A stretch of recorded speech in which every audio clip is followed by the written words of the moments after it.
21 मई 2025 को सुबह के वक्त तकरीबन 7:40 पर पाकिस्तान में बलूचिस्तान के शहर खुजदार के 0 पॉइंट पर एक स्कूल बस पर सुसाइड कार बम ब्लास्ट हुआ। इस हमले में 8 बच्चे, ड्राइवर और एक कंडक्टर शहीद हुए, जबकि 50 लोग जख्मी हुए, जिनमें 39 बच्चे शामिल हैं। पाकिस्तान ने इस हमले का जिम्मा इंडिया पर डाला और दावा किया कि यह हमला इंडिया ब्लॉक प्रोक्सीज खासकर बलूचिस्तान लिबरेशन आर्मी के जरिए अंजाम दिया गया। पाकिस्तान के प्राइम मिनिस्टर शहबाज शरीफ ने इसे पाकिस्तान के मुस्तकबिल पर प्लान्ड हमला करार दिया। इंडिया ने इन इल्ज़ामात को बेबुनियाद और पाकिस्तान की अपनी नाकामियों से तवज्जो हटाने की कोशिश करार दिया।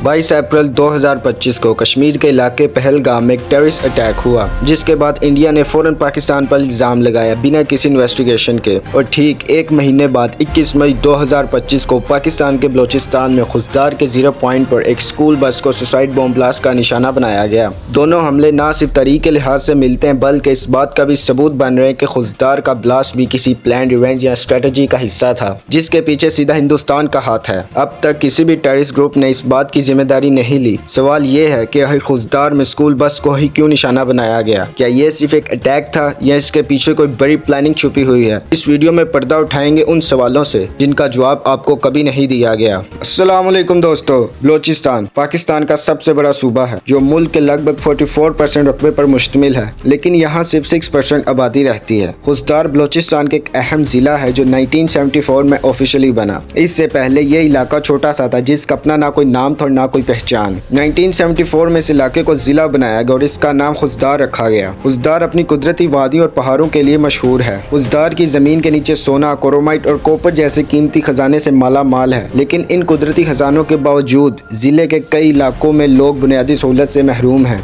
पाकिस्तान, ईरान और तुर्की को मिलाने वाली नेशनल हाईवे खुजदार से गुजरती है, इसलिए ये एक अहम तिजारती मरकज है। CPEC China Pakistan economic corridor का वेस्टर्न रूट भी चाइना को खुजदार से कनेक्ट करता है।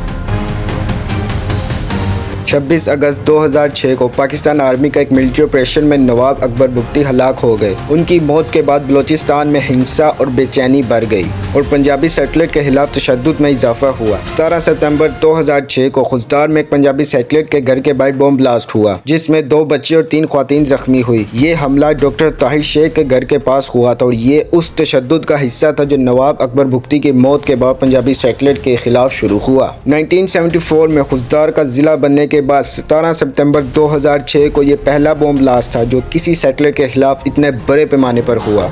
बलोच लिबरेशन आर्मी एक सेपरेट मिलिटेंट ग्रुप है जो बलूचिस्तान के लिए आज़ादी या पाकिस्तान से अलग रियासत का मुतालबा करता है। ये ग्रुप पाकिस्तान के खिलाफ मुसल्लह कार्रवाइयाँ करता है, खास तौर पर सिक्योरिटी फोर्सेस पर हमले, पंजाबी सेटलर को निशाना बनाना, गैस पाइपलाइन और इंफ्रास्ट्रक्चर को उड़ा देना, सी पैक प्रोजेक्ट और चाइनीज इंजीनियर पर अटैक करना। 90s के एंड में बलोच लिबरेशन आर्मी का नाम सामने आया, लेकिन इस ग्रुप की पहचान 1970 में बलूचिस्तान में होने वाली बगावत से जुड़ी हुई है। 2000 के बाद ये ग्रुप ज़्यादा एक्टिव हुआ। जब नवाब अकबर बुगटी की खिलाफत हुई, तब से इनकी कार्रवाइयाँ और बढ़ गई।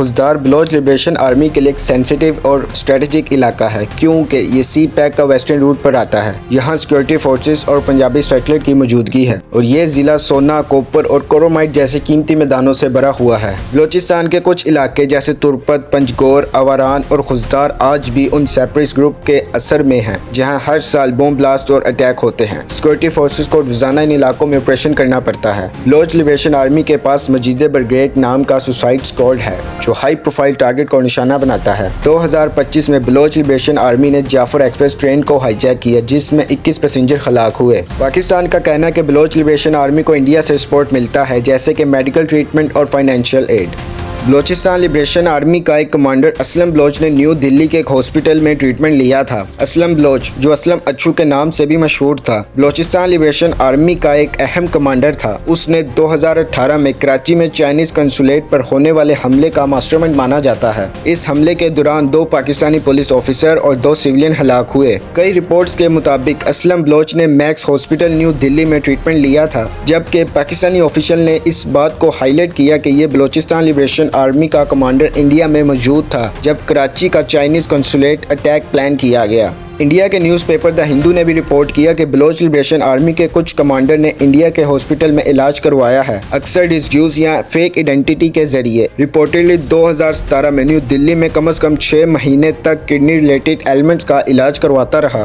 वो एक वांटेड टेररिस्ट था पाकिस्तान के लिए। उसने चाइनीज कंसुलेट अटैक प्लान किया। उस वक्त इंडिया में ओपनली ट्रीटमेंट मिलना एक बड़ी बात है। असलम बलोच अफगानिस्तान में था जब मारा गया। अफगानिस्तान में इंडिया के डिप्लोमेटिक मिशन है। बलोच लिबरेशन आर्मी के लीडर का वहां परेड करना इंडिया के इंडायरेक्ट नेटवर्क का हिस्सा हो सकता है। पाकिस्तान के मुताबिक रा बलोच लिबरेशन आर्मी को फंडिंग, ट्रेनिंग और सेफ हाउसेस प्रोवाइड करता है। इंडियन ऑफिशियल ओपनली डिनाई करते हैं, लेकिन पाकिस्तान ने मल्टीपल टाइम्स UN और इंटरनेशनल फोरम पर एविडेंस देने का दावा कर चुका है। बलोच रिपब्लिकन आर्मी का लीडर बरहमदाग भुक्ती ने खुद कहा था कि उसने इंडिया से पनाह लेने की दरख्वास्त की थी। इसका मतलब ये है कि इंडिया बलोच अलग सोच रखने वाले लीडर को अपनी तरफ रखने की कोशिश कर रहा था।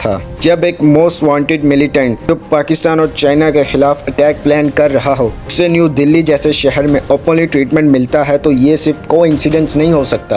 ये उस साइलेंट सपोर्ट का सबूत है जिसका पाकिस्तान बरसों से दावा कर रहा है।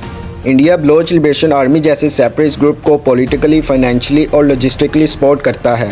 पाकिस्तान इंडियन नेवी का रिटायर्ड ऑफिसर कुलभूषण यादव को बलोचिस्तान से अरेस्ट किया। पाकिस्तान का कहना था कि वो रॉ इंडिया की इंटेलिजेंस एजेंसी का एजेंट था और बलोच लिबरेशन आर्मी जैसे ग्रुप को सपोर्ट करता था। ये सबसे बड़ा डायरेक्ट प्रूफ पाकिस्तान ने इंडिया के खिलाफ दिया।